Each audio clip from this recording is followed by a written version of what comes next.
Le Zoom Echo sur Europe 1. Bonjour Emmanuel Dutheil. Bonjour Maxime, bonjour à tous. On aura les chiffres de vente de voitures pour le mois de décembre à 9h ce matin, les chiffres officiels. Mais selon vos informations, les immatriculations devraient être en baisse, Emmanuel. Oui, effectivement, le mois de décembre n'a pas été bon. Selon une source bien informée, les immatriculations devraient être en recul d'environ 7% au mois de décembre.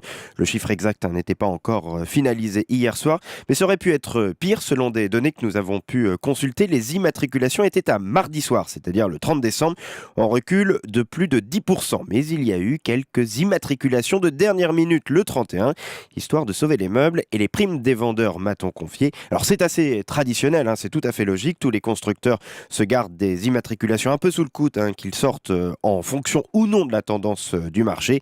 Du coup, on va terminer l'année quasiment à l'équilibre par rapport à l'an dernier, qui était déjà une année mauvaise.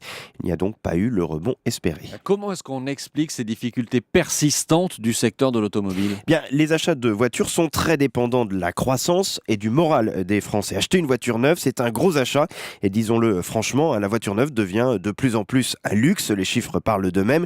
Le parc français vieillit assez nettement en ce moment. Les voitures en circulation ont près de 9 ans contre un petit peu moins de 6 ans en 1990. Les Français se reportent sur les voitures d'occasion. Le marché de l'occasion est aujourd'hui au plus haut depuis 2007. Il y a plus de voitures d'occasion vendues que de voitures neuves.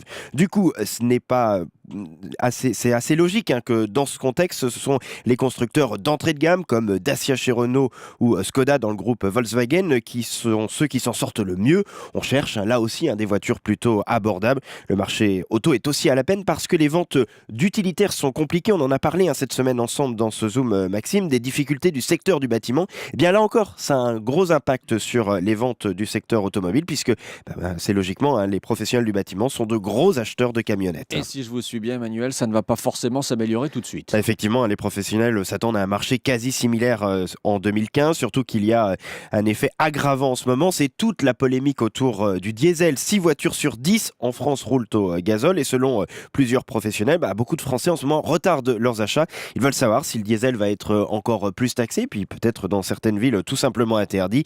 Malgré tout, si on reprend les arguments avancés pour justifier la baisse, on sent quand même qu'il ne faut pas grand-chose pour que ça reparte, un peu de croissance en mieux, puis surtout beaucoup de confiance, ça permettrait sûrement d'inverser la tendance. Mais bon, ce début d'année, ce n'est semble-t-il pas au programme. Mais on vous a entendu, il ne faut pas forcément grand-chose pour que ça reparte. On va essayer de voir les choses du bon côté quand même.